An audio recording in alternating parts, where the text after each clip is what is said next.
जलन। ममता बहुत ही सीधी और प्यारी लड़की थी। वहीं सुनील एक सरल और आगे बढ़ने की सोच रखने वाला लड़का। सुनील, बेटा सुनील कहाँ है? अरे जरा एक गिलास पानी तो दे दो। हाँ माँ, अभी आया। क्या माँ, पानी तेरे सर के पास ही तो रखा है। क्या हो गया है, तबीयत खराब है क्या? अरे नहीं नहीं, वो उठने का मन ही नहीं कर रहा था तो देखा ही नहीं। वैसे क्या कर रहा है? यहाँ बैठ ना मेरे पास। माँ पढ़ रहा था। वो क्या है ना, नौकरी में तो वक्त नहीं मिलता, अब ऑफिस से घर आकर ही तो वक्त मिलता है। अच्छा अच्छा ठीक है, पढ़ ले जा बेटा। सुनील पढ़ लिख कर और आगे बढ़ना चाहता था, लेकिन माँ की तबीयत खराब देखकर सोचता है कि शादी ही कर ले। कब तक माँ का ख्याल वो अकेले रख पाएगा? तो एक दिन, माँ ये ममता है, मैंने इससे शादी कर ली है। तुम्हारी तबीयत भी ठीक नहीं रहती तो मैंने सोचा शादी कर लेता हूँ। घर संभालने वाली और तुम्हें संभालने वाली कोई आ जाएगी तो अच्छा रहेगा। माँ अचानक से सामने बहू देखकर हैरान रह जाती है। बेटा ये क्या बात होती है? न बैंड, न बाजा, न दहेज, न शगुन, ऐसे कैसे बहू आ गई? माँ तू तो जानती है मैं नौकरी के साथ पढ़ाई कर रहा हूँ, तो कहाँ से इतना पैसा बचा पाता कि धूमधाम से शादी करता। वैसे भी माँ, लोग तो आकर खाकर निकल जाएंगे, इसलिए बस वैसे ही। माँ जी, मैं आपका ख्याल रखूंगी। वैसे भी ये आगे की पढ़ाई कर रहे हैं, अच्छा कुछ कर गए तो सबके दिन फिर से अच्छे आ जाएंगे। सास को ममता की बात ठीक तो लगती है, लेकिन मन में कहीं ना कहीं लगता है कि कहीं बहू बेटे को लेकर फुर्र ना हो जाए और फिर तो वो रह जाएगी अकेली। बेटा देख, मेरा जो कुछ भी है वो सुनील ही है, और सुनील का भी अब इस दुनिया में मैं ही हूँ और कोई नहीं। क्या सुनील? बिल्कुल माँ, लेकिन आज से ममता भी मेरे जीवन का अहम हिस्सा है, जैसे तू है। सास को बड़ा बुरा लगता है कि उसकी सल्तनत में कोई और हिस्सेदार कैसे हो सकता है। कैसे कोई और उसके 30 साल के बेटे की जिंदगी में अचानक से आकर बराबर का हिस्सेदार बन सकता है। देख बहू, मैं भले थोड़ा बीमार रहती हूँ, लेकिन इसका मतलब यह नहीं कि घर की चीज़ों में मेरा कंट्रोल खत्म हो गया है। मैं आज भी इस घर की रानी हूँ, समझी? बेटा सोचता है कि ये माँ को अचानक से क्या हो गया। कल तक जो माँ कहती थी कि जिंदगी का कोई भरोसा नहीं, वो अचानक से जंग के मैदान की झांसी की रानी कैसे बन गई? माँ क्या हो गया है? सब ठीक है ना? अचानक कैसी बात कर रही हो? ममता का आज पहला दिन है, स्वागत करो उसका। आसपास की आंटियों को बुलाओ, नई दुल्हन की मुंह दिखाए करवाओ। खैर, सास होने का फर्ज निभाती है और बाद में एक सहेली के साथ बाहर निकल जाती है। क्यों री, बताया नहीं कि बेटे का ब्याह कर रही हो? वैसे तो सारा दिन हम ही में घुसी रहती हो। अरे मुझे भी तो अभी पता चला, यूं अचानक सर पर लेकर आ गया। कहता है बहू है माँ तुम्हारी। अब इसको भी इतना ही मैं प्यार करता हूँ जितना तुझे करता हूँ। लो जी, ये क्या बात होगी? क्यों इतना प्यार करता है? अरे माँ का प्यार तो ज्यादा होता है।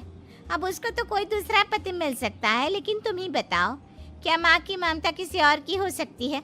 ना जी ना, बेटे को समझाओ ये बात। अरे क्या समझाऊं, मुझे तो खुद ही समझ में नहीं आ रहा कि क्या हो रहा है। जो बेटा कल तक माँ माँ करता था, अचानक से बीवी बीवी का राग आलाप रहा है। देखा, उसकी बीवी ना सुंदर और जवान है। सुंदरता के आगे तो एक से एक नहीं टिके, तो तेरा बेटा किस खेत की मूली है? सास को भी समझ में आ जाता है कि बहू की सुंदरता के आगे माँ का प्यार किसी काम का नहीं।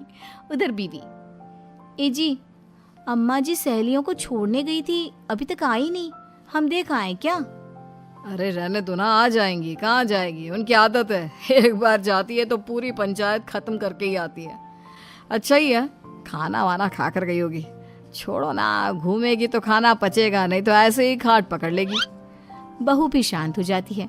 उधर सास सोचती है कि आज थोड़ा देर से ही घर जाती हूँ, जब बेटा परेशान होकर ढूंढेगा तब मजा आएगा। बीवी को खुद ही पता चल जाएगा कि माँ के आगे उसकी दाल नहीं गलेगी। लेकिन वहीं दूसरी ओर घर पर, ए जी, माँ जी अभी भी नहीं आई, हमको तो घबराहट हो रही है कि क्या करें, जाकर पता करें किसी के घर। अच्छा, कहाँ जाओगी ये भी बता दो। पहला दिन है तुम्हारा इस घर में और एक ही दिन में मोहल्ला छानोगी क्या? हाँ, तो आप भी तो नहीं जा रहे हैं ना, हमको फिक्र हो रही है। अरे यार, ये रोज का है अम्मा का, खाओ और सो जाओ। बस फिर क्या था, बेटा बहू खाना खाते हैं और कमरे में सोने चले जाते हैं। उधर जब सास को कोई देखने नहीं आता तो वो हार कर घर आ जाती है, जहाँ वो देखती है कि सारे घर की लाइट्स बंद है। सास को गुस्सा आता है। बहू, ममता बहू कहाँ हो? लेकिन सारे दिन की थकी बहू को ऐसी नींद आती है जैसे किसी ने भांग की गोली खिला दी हो। वो तो नहीं उठती। उठकर आ जाता है बेटा। अरे क्या बात है अम्मा, काहे चिल्ला रही हो? अरे सो जाओ ना, सुबह की थकी है बहू, वो सो रही है। जोर से बोलोगी तो नींद खुल जाएगी उसकी। माँ को गुस्सा आ जाता है। फिलहाल तो सो जाती है, लेकिन मन ही मन ढेर सारा जहर बहू के लिए भरा होता है। सुबह बहू चाय बना रही होती है कि सास धीरे से गैस तेज कर देती है, जिससे चाय का बर्तन जल जाता है। और जैसे ही बहू चाय का बर्तन उठाती है, उसका हाथ जल जाता है। मेरा हाथ जल गया। वो जोर जोर से चिल्लाकर इधर उधर भागती है कि सास थोड़ी देर में उसके हाथ में पानी डाल देती है। हाय रे बहू, क्या कर रही हो? पहली बार रसोई छुई हो क्या? सासू माँ, गलती से गैस तेज रह गई थी और बर्तन जल गया, जिससे मेरा हाथ जल गया।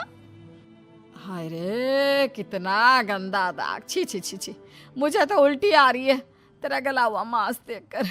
तू ना मुझे अभी साथ से खाना मत लगाना। बहू भी खुद का हाथ देखती है तो उसे भी रोना आ जाता है। कुछ दिनों के बाद सास की सहेली आती है, बहू चाय बनाकर लाती है। उसके जाने के बाद सहेली कहती है, बहू की सुंदरता ऐसी है कि कोई भी दीवाना हो जाए। वैसे तेरे बेटे का क्या हाल है? अरे वैसा ही है, बहू के पीछे लट्टू। क्या करूं, कुछ समझ में नहीं आ रहा। मैंने तो बहू के चेहरे पर दिवाली के पटाखे की चक्री फेंक दी, उसका पूरा चेहरा जल गया।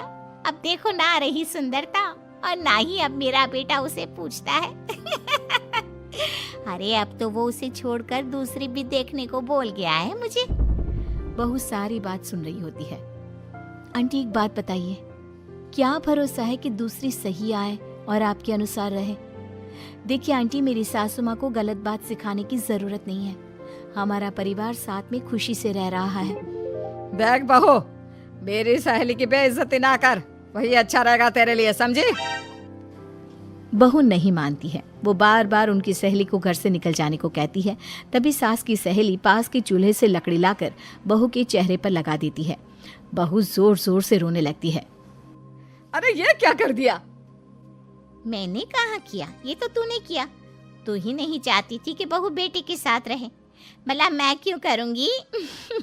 मैं तो चली, निपटो अब। बहू रो रही होती है, दर्द से चिल्ला रही होती है, लेकिन सास उसे डॉक्टर के पास नहीं ले जाती।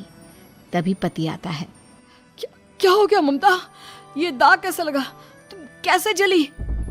ममता कुछ नहीं कहती, बस दर्द से करा रही होती है। पति माँ की तरफ देखता है। हो ना हो माँ, ये पक्का आपका काम है। आप ही ममता से जला करती थी ना। देखना माँ, अब पुलिस आएगी, केस बनेगा, लेकिन पहले मैं ममता को अस्पताल लेकर जा रहा हूँ। सभी अस्पताल जाते हैं, जहाँ डॉक्टर ममता की सास से कहते हैं, आपने तो नहीं जलाया ना बहू को? अब ममता की सास के तो पसीने छूट रहे होते हैं। वो घबरा कर कहती है, ना ना डॉक्टर साहब, कैसी बात करते हैं? हम क्या जलाएंगे अपनी बहू को? डॉक्टर ममता के पति से पूछते हैं। देखिए, क्योंकि ये ससुराल में जली है तो मामला पुलिस का बनता है, तो आप पहले पुलिस को बुलाइए, तभी इलाज पूरा होगा। सास डर जाती है कि अब तो बच्ची जिंदगी जेल में ही रहना होगा। रहने दीजिए ना, पुलिस को क्यों बुलाना? सारी हंसी खत्म हो जाएगी जब पुलिस के डंडे पड़ेंगे। बहू को जलाना भले ही बहुत आसान हो, लेकिन उसके बाद सारी जिंदगी जेल की हवा खाना। सास डर जाती है। पुलिस आती है। पास लेटी दर्द से करा रही ममता स्टेटमेंट देती है। तो क्या हुआ था? कैसे जली आप? ममता पास खड़ी सास को देखती है। बेटी बताओ, कैसे जल गई तुम? ओए, काका का किरण वाली शाहरुख, चुप, बिल्कुल चुप। सास चुप। सभी इंतजार करते हैं कि ममता क्या बोलेगी। जी, मैं खाना बना रही थी, लकड़ी उड़कर मेरे ऊपर गिर गई और मैं जल गई। सास बहू की बात सुनकर रोने लगती है। देखा माँ, कितनी समझदार है ममता। ये चाहती तो, हाँ बेटा, ये चाहती तो मैं आज जेल में होती। मुझे माफ कर दे, मैं आगे से अभी कभी ऐसा नहीं करूंगी। बहू के साथ मिलकर रहूंगी, मुझे माफ कर दे।